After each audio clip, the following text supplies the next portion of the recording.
Hi friends, అందరికీ శివరాత్రి శుభాకాంక్షలు. కానీ మీలో ఎంతమందికి తెలుసు శివరాత్రి ఎలా వచ్చిందో? తెలిస్తే కామెంట్ చేయండి. శివరాత్రి రోజున మనం తలుచుకునే కథల్లో మొదటిది శివపార్వతుల కళ్యాణం. సతీదేవి మరణించాక శివుడు తపస్సులో మునిగిపోయాడు. కానీ సతీదేవి పార్వతి అనే పేరుతో హిమవంతుడు అనే రాజుకి జన్మించింది. చిన్నప్పటి నుంచి పార్వతీదేవికి శివుడి మీద అనురాగం పెరుగుతూ వచ్చింది. శివుణ్ణి కళ్యాణం చేసుకోవాలని కొన్ని సంవత్సరాలుగా తపస్సు చేస్తుంది.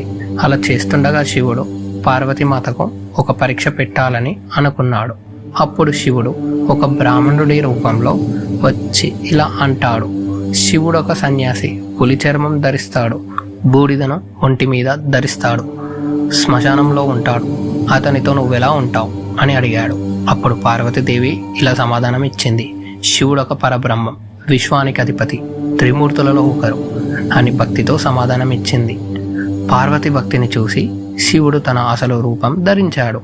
అప్పుడు పార్వతికి తెలుస్తుంది ఇది శివుడి యొక్క పరీక్ష అని. అలా పరీక్షలు గెలిచిన పార్వతిని శివుడు కళ్యాణం చేసుకున్నాడు. ఇది మనం మహాశివరాత్రి రోజున గుర్తు చేసుకునే గొప్ప కథల్లో ఒకటి. ఈ స్టోరీ మీకు నచ్చితే like, share and subscribe to our channel.